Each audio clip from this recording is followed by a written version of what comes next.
Ya, la prédica de hoy se llama Límites. ¿Por qué? Y dice, ¿en quién creo y a quién le creo? Ante esta serie de doctrinas y de nuevas corrientes. Fíjese que como dice la palabra del Señor en Eclesiastés, la palabra dice que no hay nada nuevo debajo del sol. Es decir, que cuando algunos dicen que la historia es cíclica, ciertamente la palabra del Señor en el primer capítulo de Eclesiastés viene a reforzar eso. Porque el Salomón dijo, no hay nada nuevo de lo que está pasando.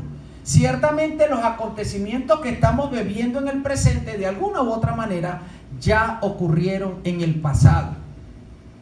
Entonces, fíjese usted, en el año 341 hubo algo que se llamó el credo de Nicea. El credo de Nicea fue una reunión que se hizo en esa ciudad entre los obispos, entre los pastores, entre los ministros de las distintas congregaciones.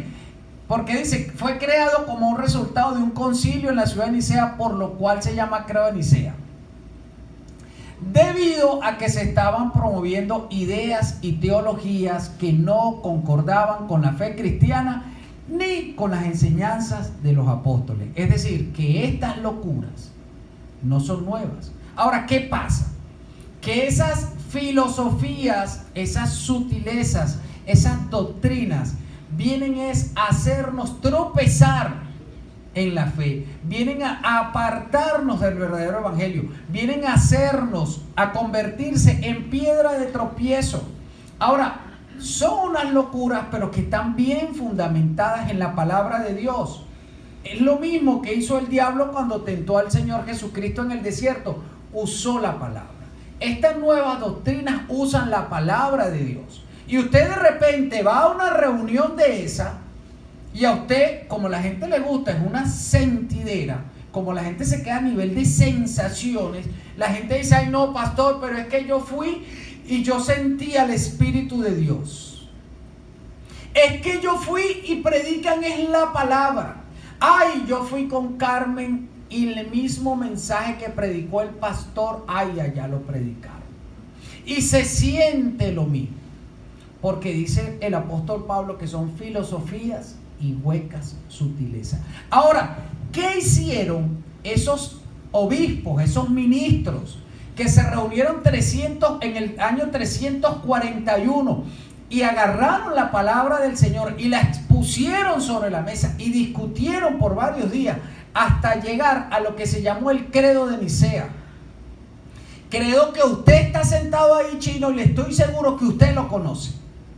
Porque lo que pasa es que el mismo credo después se convirtió en un rezo que se repite una y otra vez. Pero vamos a repasarlo. Fíjense lo que dice el credo de Nicea. Dice, creo en un solo Dios, Padre Todopoderoso, creador del cielo y de la tierra, de todo lo visible y lo invisible. Creo en un solo Señor Jesucristo, Hijo único de Dios, nacido del Padre, antes de todos los siglos, Dios de Dios, luz de luz, Dios verdadero de Dios verdadero, engendrado, no creado, de la misma naturaleza del Padre, por quien todo fue hecho, que por nosotros los hombres y por nuestra salvación bajó del cielo y por obra del Espíritu Santo se encarnó de María la Virgen y se hizo hombre, y por nuestra causa fue crucificado en tiempos de Poncio Pilato. Padeció y fue sepultado y resucitó al tercer día según las Escrituras y subió al cielo y está sentado a la derecha del Padre, y de nuevo vendrá con gloria para juzgar a vivos y a muertos, y su reino no tendrá fin. Y fíjate lo que dice cerrando: creo en el Espíritu Santo, Señor y dador de vida, que procede del Padre, del Hijo, que con el Padre y el Hijo recibe una misma adoración y gloria, y que habló por los profetas. Creo en la iglesia, que es una, santa, universal, apostólica. Confieso que hay un solo bautismo para el perdón de los pecados. Espero la resurrección de los muertos y la vida eterna. Amén. Ahora, ¿por qué? ¿Por qué estos hombres que se reunieron por tanto tiempo establecieron el credo? ¿Por qué? Porque es que el credo no es un rezo que usted tiene que repetir una y otra vez, sino que ellos dijeron, necesitamos crear o establecer unos límites a nuestra fe. Nosotros necesitamos que cada creyente desarrolle una identidad propia. Y hicieron esta declaración de fe que está dividida en 4 partes en las cuales usted tiene que creer su fe. Usted tiene que establecer su fe. Cuando usted ora el Padre Nuestro, usted lo ora en plural. Usted dice, Padre Nuestro que estás en los cielos, santificado sea tu nombre. Venga, ¿a qué? A nosotros tu reino. Hágase tu voluntad así en la tierra como en el cielo. Danos hoy, danos. Dice, danos. Usted lo lee en plural. Es como que todos nosotros, en plural, pedimos un Padre Nuestro. Es como una oración de estructura. Es una oración de unidad. Pero el credo de los apóstoles dice, creo. Y creo es yo creo. Yo creo es yo Thaís, yo me establezco, yo como creyente, yo como persona, determino la identidad de en quién creo y a qué le creo. Establezco, Alexis, los límites de mi fe como individuo. En lo que ellos estaban buscando es que cada creyente se fortaleciera en cuanto a los fundamentos de su fe personal, de la responsabilidad individual que tenía, para que se pudiera parar completamente convencido frente a todo ese montón de doctrinas nuevas que estaban surgiendo, que se estaban predicando, a fin de que no se resbalara, que no se apartara, que no fuera engañado, que no fuera manipulado. Estamos viviendo lo mismo.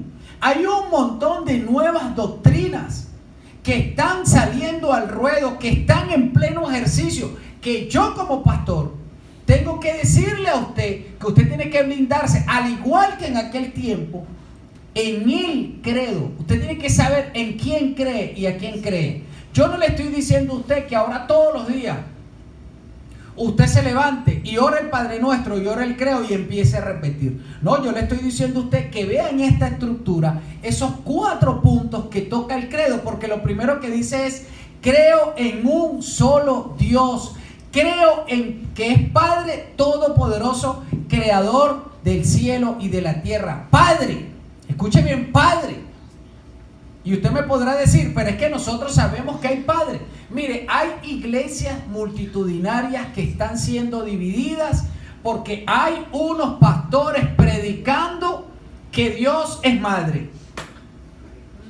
Hay una corriente de hombres, de ministros, de falsos profetas, charlatanes, engañadores, mentirosos, que se paran y agarran la palabra de Dios y predican que Dios es Madre, que Dios se reveló en el principio como Padre, pero ahora se está revelando como Madre. De hecho, hay una mujer que dice, que afirma, que ella asegura que ella es la encarnación de Jesucristo ahora como Madre. Y hay iglesias de miles de personas que se han dividido porque la gente se va a creer en el Dios Madre. O sea, un desmadre total, absoluto. Pero dígame usted, si nosotros hablábamos que el fin último de nuestra fe es la salvación de nuestras almas, ¿qué le pasa a aquel que va a adorar? ¿Qué pasará con el alma de aquel que se va corriendo detrás de una doctrina donde Dios no es Padre, sino que Dios es Madre? ¿Qué le pasa a usted si usted va y lo convence de que ciertamente a través de esa ultra mega revelación que encontró un hombre en una montaña de que Dios era Madre, que no sé de dónde la encontró, etcétera, etcétera, sino que hago un ejemplo, usted se va corriendo detrás de esa doctrina de que Dios es Madre? Ahora, aquí dice que Dios es Padre Todopoderoso, Creador del cielo y de la tierra, de todo lo visible y de todo lo invisible. Porque había que establecer, había gente que decía que los ángeles, que los espíritus demoníacos, que eso no existe.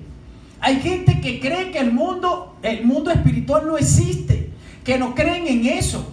Pero ellos dicen, creo en un Dios todopoderoso. Hay gente que cree solamente en ángeles, la angelología, y lo estudian, y celebran, y adoran a Miguel, al arcángel, al otro, Gabriel, a Zariel. Pero aquí dice, creo en Dios Padre. Cuando Dios llamó a Isaías, la palabra dice, ahí en el capítulo 6, que Isaías dijo, entonces dije, ay de mí, 6:5, que soy muerto, porque siendo un hombre inmundo de labios y habitando en un pueblo que tiene labios inmundos, mis ojos han visto el rey. O sea, es tan grande Dios que Isaías y Ezequiel, cuando lo vieron, cayeron, desfallecieron a los pies. Y como nosotros, obviando el poder y la majestuosidad de Dios, hay gente que dice, no, Cheito, el chibú. ¿Cómo somos tan irrespetuosos? ¿Cómo cambiamos la gloria de Dios por la gloria de los hombres? ¿Cómo permitimos que nos engañen? Cuando lo primero que usted tiene que hacer es creer en ese Dios, un solo Dios. No existe una multitud de dioses. Su adoración no tiene que estar repartida en medio de un poco de santos, en medio de un poco de cortes. Su adoración no tiene que estar compartida con los ángeles, quedándonos dentro de casa, porque hay gente que aquí adentro de casa, yo envío ángeles. ¿Qué va a estar enviando ángel un simple mortal? Yo te envío ángeles, Alex, pasa con, o sea, mentira. Pero esas filosofías, esas huecas sutilezas se meten en nuestra vida. ¿Y cuántos de nosotros no repetimos? Ahí vas con 6 ángeles en la camioneta, Jason. Bueno, ¿y dónde cabe tanta gente? Yo le pido al Padre que envíe ángeles. O sea, ¿quién soy yo para levantarme y declarar como si yo fuera Dios? Porque pierdo de vista que hay un solo Dios, y cuando habla de un solo Dios, está hablando de un Dios que es soberano, de un Dios que es supremo, de un Dios que hace conforme a su voluntad y a sus principios. Es más, cuando uno entiende eso, cuando uno ve reflejado lo de Ezequiel, lo de Isaías y lo de otros hombres que tuvieron un encuentro con Dios y cayeron casi muertos a sus pies, uno entiende que ese Dios es tan grande que si uno lo viera cara a cara, uno no se queda sin palabras. Si llama a las estrellas por su nombre, si dice que cuando Él pone sus pies en la tierra, los montes se derriten. Entonces, ¿por qué nosotros nos atrevemos a no tenerle temor a ese Dios que solamente con los 3 dedos de su mano junta todo el polvo de la tierra, que le pone contención al sol, a las estrellas, que define su camino, que sabe cómo se mueve cada uno de los acontecimientos en esta tierra? ¿Cómo no le tememos?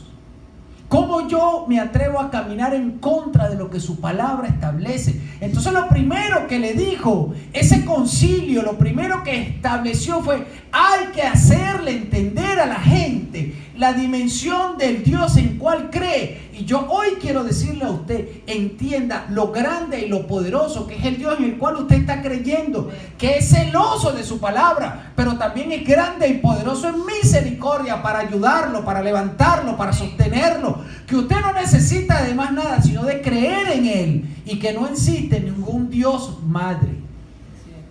No hay ningún Dios madre, porque eso ya está en el tapete, ya eso está en el escenario. Lo segundo, fíjese que dice, avanzo, no podemos ir para atrás ni para peinarnos. Dice: creo en un solo Señor Jesucristo, Hijo único de Dios, nacido del Padre antes de todos los siglos. Hay una corriente, una doctrina nueva que es la doctrina unicitaria, donde la gente solamente cree en Cristo, donde nosotros tenemos un Dios que es trino. Cuando leímos el credo habla de Padre, Hijo y Espíritu Santo. Es decir, creemos en un Dios, creemos en la Santísima Trinidad, creemos en un Dios que se ha manifestado como Padre, que tiene una persona del Padre Creador, creemos en un Dios que tiene una persona del Hijo, el Salvador, y creemos en un Dios que tiene al Espíritu Santo de Dios. Cuando el Señor Jesucristo se bautizó, se manifestaron las tres personas de manera individual. El Hijo que se estaba bautizando, el Espíritu Santo que descendió del cielo y el Padre que dijo desde los cielos: este es mi Hijo amado en quien tengo complacencia. ¿Estaban o no estaban las tres? Mas ahora hay una doctrina unicitaria que dice que no existe sino uno solo. Que Él a veces se viste de Padre, a veces se viste de Hijo y otras veces se viste de Espíritu Santo. Pero que nunca operan los tres de manera independiente. Hay una doctrina, nosotros nos enseña aquí que creo en un solo Señor Jesucristo, ese que se engendró. Hay gente que dice que no, que Jesucristo era un hombre normal y sobre él reposaba el Espíritu Santo para él hacer lo que hizo. Pero ellos dijeron: no, nosotros creemos en que Jesucristo es la concepción del Padre. El Padre colocó un embrión fecundado en el vientre de María, y que Jesucristo es 100% Dios y 100% hombre. Era la divinidad en un cuerpo humano, pero Jesucristo estaba a la misma altura, en coigualdad de naturaleza y poder con el Padre Celestial.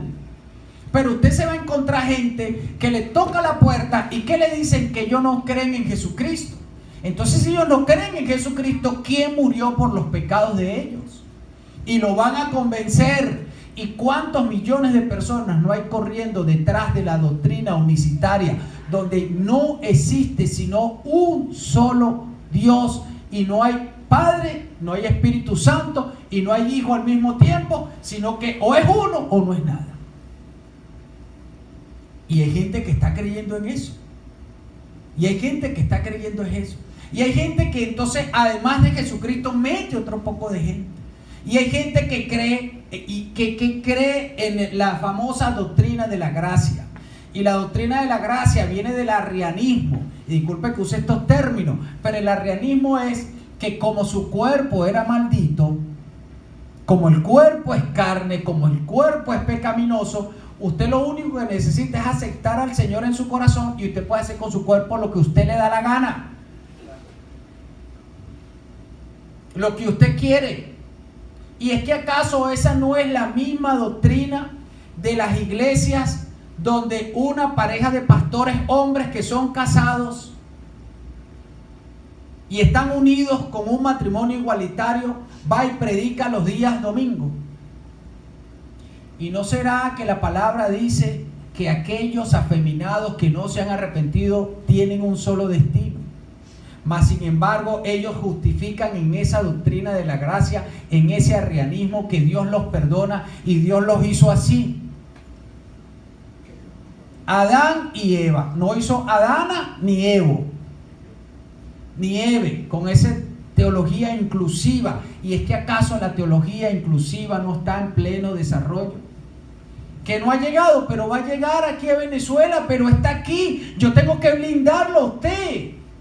Porque entonces de repente me invitan a Argenis, no estoy grabando esto, no lo voy a subir, Argenis y Alexis a cantar en una iglesia de esas. Ay no, como ellos cantan tan bonito. Y después de repente salieron dos pastores, hombres, a predicar y se besan delante de todo el mundo. Y no, es que Dios nos hizo así y Dios nos perdona así. Como dijo un famoso cantante, autor de La Vida Loca: es que Dios me hizo así, por eso yo tengo 4 muchachos. Y yo amo a Dios porque Él me hizo así. Y hay iglesias de gente así. Y hay iglesias en Brasil donde la gente va así. Y van a venir y nos van a predicar en las casas, nos van a convencer a los hijos, nos van a convencer a nosotros. Pero resulta ser que Jesucristo murió por nuestros pecados. Lo segundo que dice creo es: crean en ese Señor Jesucristo que murió por sus pecados. Pero esos pecados son perdonados por nosotros cuando nos arrepentimos, cuando buscamos a ese Dios que es Dios verdadero, que es luz de luz, que padeció. Y fíjese usted que dice que padeció aquí, que padeció en tiempos de Poncio Pilato. Ponga en Google Poncio Pilato, porque eso ellos quisieron ubicar a Jesucristo en el plano histórico.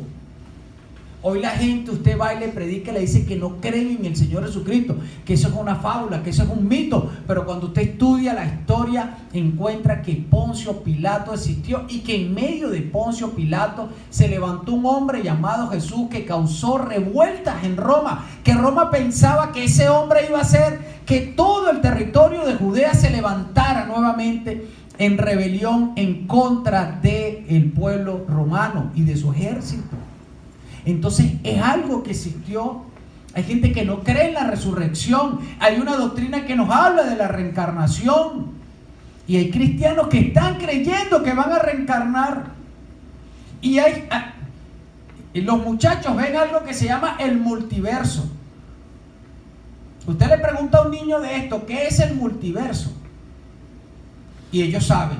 Mires cómo se ríen. ¿Por qué? Porque el multiverso habla de distintas dimensiones universales que existen. Entonces la teoría de la reencarnación, la doctrina cristiana de la reencarnación dice lo siguiente, que usted es alguien que Dios va a ir perfeccionando a través de los distintos multiversos, y que entonces usted, esta vida, usted tiene una personalidad y usted cuando se muere pasa a otro multiverso.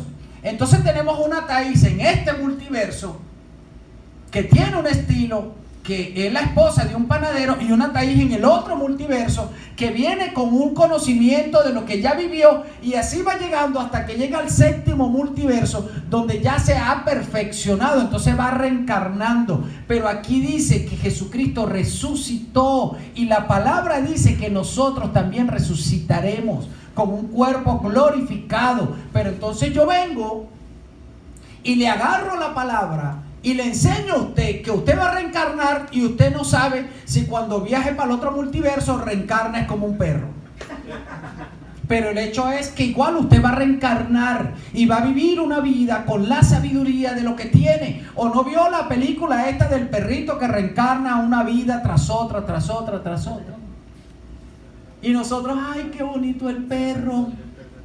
Y el perro reencarnó como hasta la cuarta generación y era el mismo perro.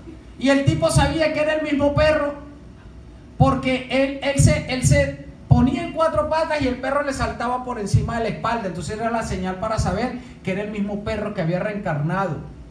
Nosotros no vamos a reencarnar. Abra los ojos, entienda que se mete en esa filosofía, pero usted lo que necesita es creer en el Señor Jesucristo y no en cualquiera. ¿Dónde está el problema? Que hay gente que cree en el Jesucristo ese que todavía está clavado en la cruz, que hay gente que no entiende en qué Jesucristo es que estamos creyendo. Cuando usted se va al libro de Apocalipsis, fíjese lo que se encuentra. Por aquí lo tengo. Fíjese lo que se encuentra usted en Apocalipsis. ¿En qué Cristo estamos creyendo? ¿En qué Cristo estás creyendo tú, Jorge? ¿Cómo te imagina usted a Cristo? ¿Cómo se lo imagina usted? Juan era el discípulo amado.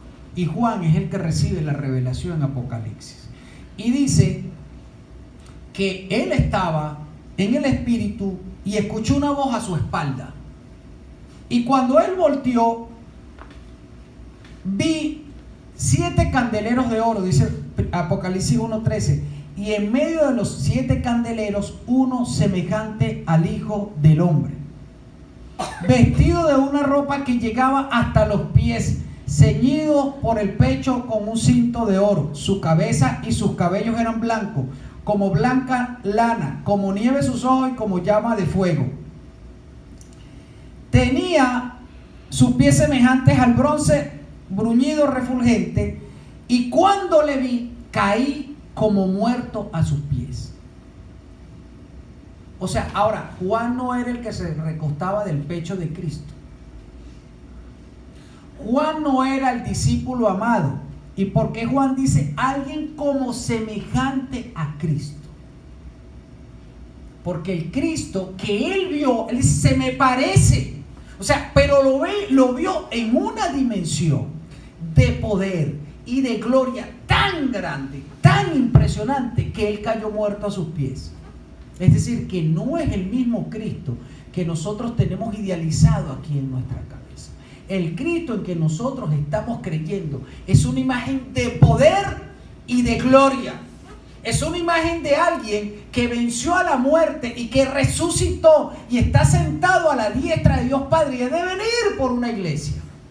Ha de venir por usted, ha de venir por mí, intercede por usted. Usted que cuando usted piensa en que Cristo intercede por usted, usted que cree que Cristo está de rodillas, Padre, que no le pase nada a Karim, Padre, que no se le pase. No, su intercesión es una intercesión de poder, de alguien que está parándose delante de sus conflictos, delante de sus batallas, delante de todo lo que viene a atraparlo a usted, de los espíritus demoníacos, de depresión, de tristeza, de agonía, para derrotarlo. Esa es la intercesión de Cristo. Cuando Él mete su mano poderosa, cuando Él envía a sus ángeles, cuando Él ora por usted, cuando Él lo fortalece, cuando Él le da sabiduría, cuando Él lo acompaña en sus momentos de tristeza, en esos momentos en los cuales a usted le provoca darle la espalda a todo. Eso es la intercesión de Cristo, pero de ese Cristo poderoso, de ese Cristo grande, de ese Cristo lleno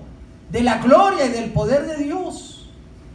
En ese Cristo los mandó a creer. Los obispos dijeron, hay que creer en que tenemos un Dios todopoderoso, y hay que creer en que tenemos a un Cristo que está sentado a la diestra del Padre. No es que está creyendo en más nada. Y lo tercero que toca el credo de Nicea es que habla del Espíritu Santo de Dios. Cuando usted lee Juan, escuche esto. Cuando usted lee Juan 16, se encuentra que dice la obra del Espíritu Santo. Y dice, pero ahora me voy. Os conviene que yo me vaya, porque si no me fuere, el Consolador no vendría a vosotros. Y cuando venga el Espíritu Santo, Él nos guiará a toda la verdad, porque no hablará de su propia cuenta, sino que hablará todo lo que oyere y os hará saber las cosas que habrán de venir. Usted no necesita un profeta, porque usted está lleno del Espíritu Santo. Entonces el Espíritu Santo de Dios es coigual con Dios, con el Hijo, en poder y en majestuosidad, y viene a nuestra vida para convertirse en ese escudo que nos ayuda. El poder del Espíritu Santo que nos ha concedido a nosotros es la capacidad para poder llevar una vida que le agrade, que le honre y que se aparte de la maldad. Entonces, ¿qué le dijeron a la iglesia? Necesitas creer en el Padre, necesitas creer en el Hijo y necesitas creer en el Espíritu Santo. Pero no necesitas que alguien te diga que creas, sino que tú digas, yo creo. Creo en el Padre, creo en el Hijo y creo en el Espíritu Santo. Y para cerrar, les digo, creo en la iglesia. Crea que si usted está conectado con el Padre, está conectado con el Hijo y está conectado con el Espíritu Santo, entonces usted entiende que usted forma parte de una iglesia. ¿Y cómo es la iglesia? La iglesia es santa. ¿Y qué significa la palabra santo? Apartado del pecado. Si a usted cualquiera doctrina de estas locas que aparecen en el escenario, esas doctrinas conviven con el pecado, eso no forma parte de la iglesia santa por la cual viene el Señor. Si yo a usted le digo, basta con tu ofrenda, porque todo lo demás tú lo puedes alcanzar con tu ofrenda, yo a usted, y no le condeno al pecado, y no le hablo de santidad, y no le hablo de búsqueda, y no le hablo de apartarse de la maldad, esa doctrina no es la doctrina de la iglesia por la cual viene el Señor. Le habla de una doctrina, dice, en primera de Pedro dijo que somos un pueblo escogido, una nación santa, que viene a anunciar las virtudes de aquel que nos llamó de las tinieblas a la luz. La palabra dice que somos un reino de sacerdotes.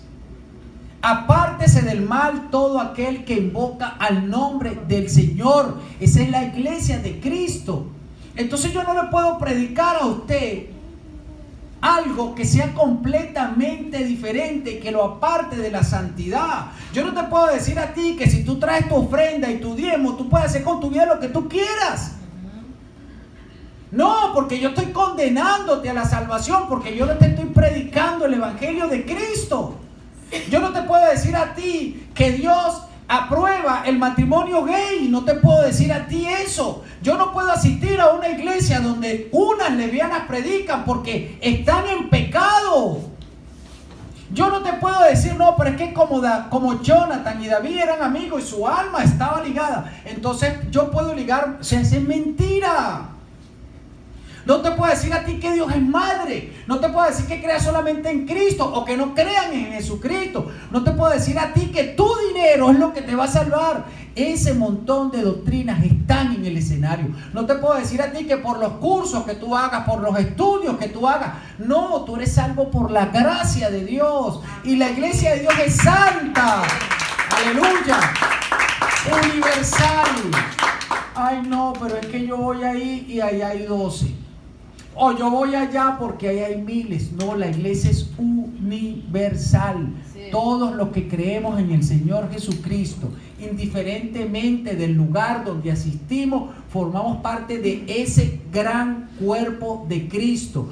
Yo no formo parte, Jesucristo no separa el ministerio de Cristo Inside de la iglesia El Arroyuelo de la Unción, de la iglesia La Fuente de la Salvación, de la iglesia La Fuente de la Santidad. No, para Jesucristo todo creyente que tiene su corazón en Él forma parte de su iglesia universal. Universal, una sola iglesia. Usted forma parte de un cuerpo universal y dice apostólica.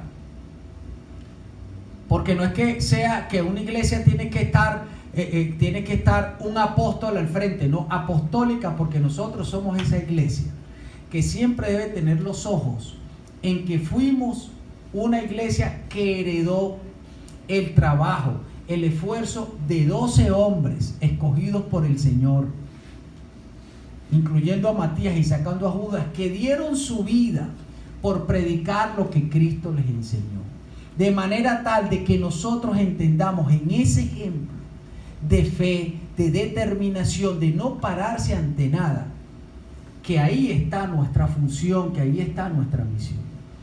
Nosotros aquí somos 2, 4, 6, 8, 12 a duras penas. ¿Usted se imagina que el Señor Jesucristo se pare frente a nosotros 12 y nos diga: ustedes son los que yo voy a usar para conquistar el mundo? Amén. Gracias por lo que dieron amén, porque la mitad no se lo creyó. Bueno, le pasó lo mismo a los apóstoles. Cuando usted lee el último capítulo de Mateo, dice que ellos, aun cuando Él les apareció, ellos no creyeron. Léalo. Aún cuando el que ellos vieron clavado en la cruz resucitó y se les apareció en la mesa, cuando todas las puertas estaban cerradas, aún así muchos de ellos no creyeron. Tomás le dijo: dame tus manos para yo meter los dedos, dame tu costado para yo meter mi mano. Entonces, ¿cómo iban a creer ellos que ellos iban a conquistar? ¿Por qué?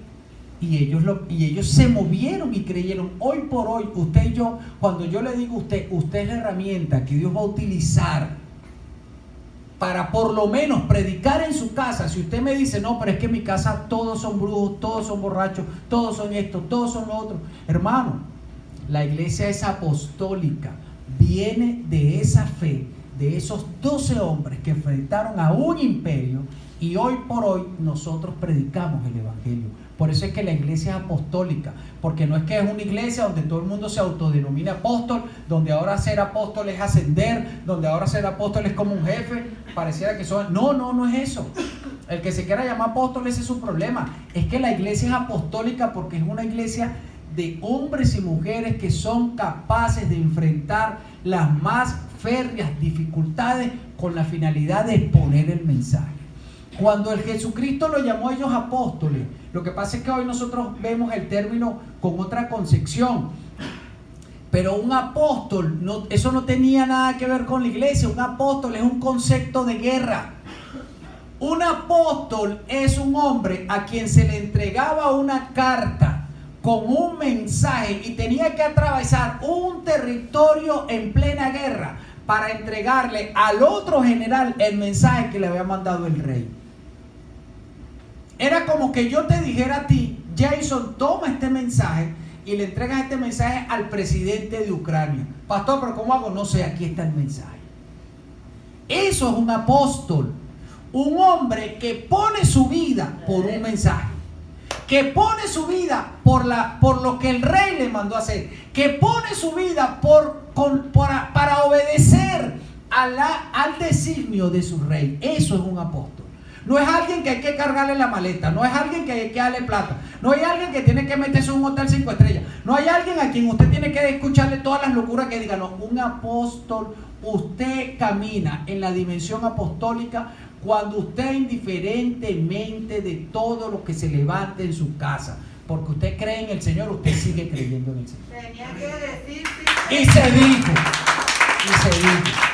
Eso es un apóstol. Entonces usted es el apóstol de su casa. Porque usted dice, pastor, pero es que yo llego ahorita, están jugando dominó, están tomando cerveza. Bueno, pues yo sigo yo soy el apóstol, yo sigo con mi mensaje.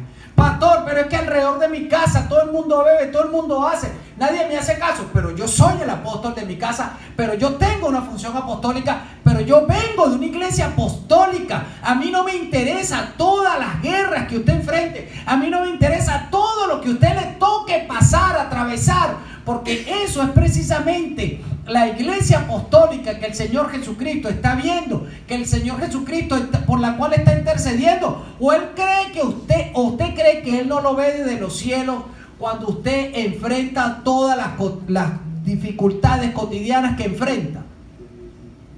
Y usted cree que eso se va a quedar sin recompensa.